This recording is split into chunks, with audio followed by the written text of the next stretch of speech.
இன்னைக்கு ஏப்ரல் 1 உலக முட்டாள்கள் தினம். வாழ்த்துக்களாக்கா. சொல்லுங்க அக்கா, மேல சொல்லுங்க. என்ன எடுத்துட்டு வந்தீங்க இன்னைக்கு?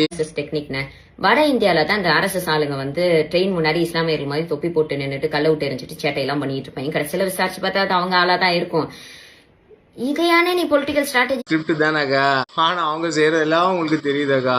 அப்ப நீங்க தான் அந்த பி டீமாக்கா, பாஜகவோட அரசோட பி டீம் நீங்களாக்கா? என்னவா ஸ்கிரிப்ட் கொடுத்து பேசுறீங்க? ரிவர்ஸ்ல போய் பேசுறீங்களாக்கா நீங்க? இப்ப நீங்க பேசுறத பார்த்தா ஏதோ RSS பிஜேபி என்னெல்லாம் வட இந்தியாவில் பண்றது எல்லாமே உங்களுக்கு தெரிஞ்சிருக்கு. அதுதான் தமிழ்நாட்டில் நடக்கும் போது நீங்களே சொல்றீங்க. அப்போ நீங்க சொல்றது பார்த்தா நீங்க தான் பி டீமாக்கா?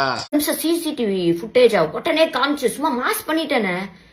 அப்போ கரூர் ஸ்டாம்பேட்ல உங்களுடைய ட்ரோன் ஷாட் உங்க கேரவேனை சுத்தி காவல்துறைக்கு கிடைக்கிறதுக்கு முன்னாடி உங்களுக்கு சிசிடிவி ஃபுட்டேஜ் கிடைச்சிருக்கு. அது கூட அவர் சொல்லியிருக்காரு அந்த மேடையில. நீங்க பாக்கலக்கா? அது மணியில தூக்கிட்டோன்னு சொல்லிட்டாருக்கா.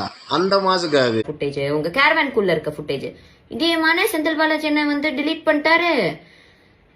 நீங்க டேரா போட்டிருக்கீங்களாக்கா? நீங்களே கேட்டு சொல்ல வேண்டியது, இல்லைன்னா காவல்துறை கேட்க வேண்டியது. என்னக்கா மொக்கா காமெடி பண்ணிட்டு இருக்கீங்க? எப்படியும் நான் சொன்னது மாதிரி 50 500 ஆக்கி இந்த சிம்பத்தி ஓட்டு கிரியேட் பண்றதுதான் உன்னோட ஸ்ட்ராட்டஜின்னு தெரிஞ்சு போச்சு. மக்கள் முட்டாள் இல்லைன்னு மக்கள் ஏமாற மாட்டாங்க. மக்கள் முட்டாளுங்களும் இல்ல, முட்டாள் ஆக்கவும் முடியாது. ஏன்னா நீங்க பேச ஆரம்பிச்சிட்டீங்களேக்கா. உங்களுக்கு எல்லாமே தெளிவா புரிஞ்சிருக்கோக்கா.